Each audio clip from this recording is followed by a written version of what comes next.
മാധ്യമമേഖലയിൽ 3.5 പതിറ്റാണ്ടായി പ്രസിദ്ധീകരിച്ച തന്റെ വാർത്തകൾ ഒന്നുപോലും വിടാതെ സൂക്ഷിച്ചുവെച്ച ഒരു മാധ്യമപ്രവർത്തകനുണ്ട് ആലപ്പുഴ ചെങ്ങന്നൂരിൽ. വാർത്തയ്ക്കുള്ളിൽ വാർത്ത സൃഷ്ടിക്കുന്ന സാം കെ ചാക്കോയെ പരിചയപ്പെടാം.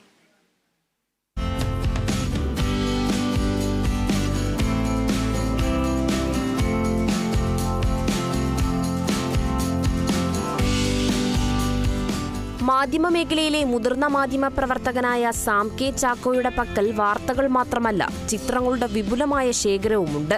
1989 മാർച്ചിൽ ആരംഭിച്ച ഈ ജോലി ഇന്നും സാം തുടരുകയാണ്. ജോലി ആരംഭിച്ച കാലത്ത് തങ്ങൾ നൽകിയ വാർത്തകൾ പ്രസിദ്ധീകരിച്ചത് കണ്ടില്ലെന്ന് നിരന്തരം പരാതികൾ ഉയർന്നപ്പോഴാണ് ഇവ ഫയൽ ചെയ്തു സൂക്ഷിച്ചാലോ എന്ന ആശയം സാമിന്റെ മനസ്സിൽ ഉദിച്ചത്. തുടക്കത്തിൽ ഒരു കൗതുകമായിരുന്നെങ്കിലും പിന്നീട് അത് നിത്യജീവിതത്തിന്റെ ഒരംശമായി മാറി. മംഗളത്തിന്റെ ചെങ്ങന്നൂർ ലേഖനായി 1989 ചുമതല ഏറ്റെടുക്കുന്നത്. ആരംഭ കാലഘട്ടത്തിൽ പത്രത്തിൽ വാർത്ത പ്രസിദ്ധപ്പെടുത്തിയിട്ടില്ല എന്ന് പറഞ്ഞ് പല ആളുകളും ഓഫീസിലേക്ക് നിരന്തരമായി വരാറുണ്ടായിരുന്നു.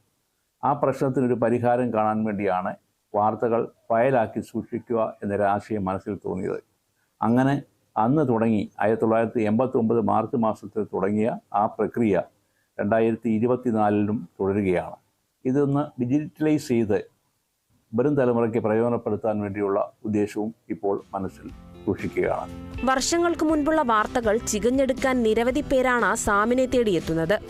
അഭിഭാഷകർ, രാഷ്ട്രീയ പ്രവർത്തകർ, സർക്കാർ ഉദ്യോഗസ്ഥർ, വിവിധ ക്ലബ്ബ് ഭാരവാഹികൾ, സംഘടനാ പ്രവർത്തകർ, സംസ്ഥാന സർക്കാരിന്റെ അവാർഡ് ജേതാക്കളായ കലാകാരന്മാർ തുടങ്ങിയവർ നിർണായക ഘട്ടങ്ങളിലും ഫയലുകൾ തേടി സാമിനെ സമീപിച്ചിട്ടുണ്ട്.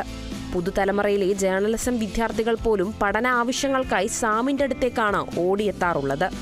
ഫയലുകൾ ഡിജിറ്റലൈസ് ചെയ്ത പുതുതലമുറയ്ക്ക് ഉപകാരപ്രദമായ തരത്തിൽ സംവിധാനം ചെയ്യാനുള്ള തയ്യാറെടുപ്പിലാണിപ്പോൾ Sam. Kerala vision news, Alappuzha.